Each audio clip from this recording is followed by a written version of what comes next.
Assalamualaikum warahmatullahi wabarakatuh. Nama saya Dinda Ini Azara. Saya dari NPM 1802080038. Nah, di sini saya akan menjelaskan tentang layanan BK. Nah, di sini juga bagian dari pola 17 tahun ke atas.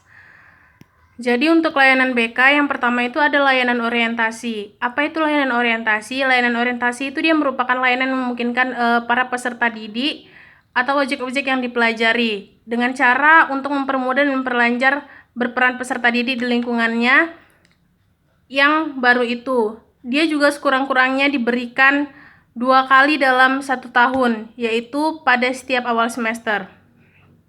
Nah, yang kedua ada layanan informasi. Layanan informasi itu layanan yang memungkinkan peserta didik menerima dan memahami berbagai informasi. Contohnya itu seperti apa? Contohnya itu seperti informasi diri, sosial, belajar, pergaulan, karir, pendidikan, lanjutan. Yang ketiga, itu ada layanan penempatan dan penyaluran. Layanan penempatan dan penyaluran tersebut merupakan layanan yang memungkinkan peserta didik memperoleh penempatan dan penyaluran di dalam kelas, kelompok belajar, jurusan atau program studi, program latihan, magang, kegiatan ekstrakurikuler sesuai dengan potensi, bakat, minat, serta ke kondisi pribadinya. Dengan tujuan agar peserta didik juga dapat mengembangkan segenap bakatnya, juga minat dan segenap potensi lainnya. Yang keempat ada layanan penguasaan konten.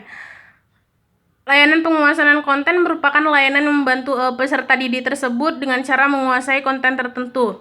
Terutama bagaimana? Terutama kompetensi dan atau kebiasaan yang berguna dalam kehidupan di sekolah, keluarga, dan masyarakat. Yang kelima itu ada layanan konseling perorangan. Nah, layanan konseling perorangan di sini disebutkan juga sebagai layanan yang memungkinkan peserta didik tersebut juga mendapatkan layanan langsung secara tatap muka atau secara perorangan dengan cara si guru pembimbing untuk membahas dan mengentaskan permasalahan yang dihadapinya dan perkembangan. Nah, selanjutnya itu ada yang keenam ada layanan bimbingan kelompok. Di sini disebutkan layanan bimbingan kelompok juga merupakan layanan yang memungkinkan sejumlah peserta didik secara bersama-sama dinamika kelompok memperoleh bahan dan membahas pokok bahasan atau topik tertentu untuk menunjang pemahaman tersebut.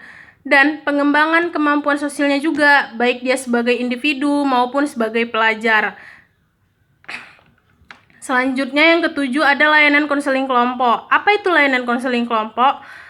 Layanan konseling kelompok dia juga merupakan layanan yang memungkinkan peserta didik tersebut, juga masing-masing anggota kelompok, memperoleh kesempatan untuk pembahasan dan pengentasan permasalahan pribadi melalui dinamika kelompok.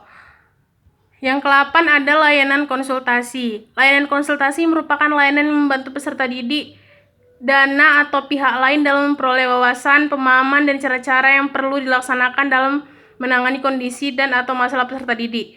Yang ke-9 itu ada layanan mediasi. Nah, di sini juga disebutkan bahwasanya layanan mediasi merupakan layanan yang membantu peserta didik menyelesaikan permasalahan atau perselisihan dan memperbaiki hubungan antara peserta didik dengan konselor sebagai mediator.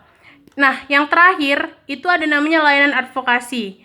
Layanan advokasi juga merupakan suatu layanan yang membela hak seseorang yang tercederai, di mana usaha yang dilaksanakan sistematis secara bertahap atau intramental dan terorganisir yang dilakukan oleh kelompok atau organisasi profesional, atau organisasi profesi untuk menyuarakan aspirasi anggota serta usaha mempengaruhi pembuat kebijakan publik untuk membuat kebijakan yang berpihak kepada kelompok tersebut.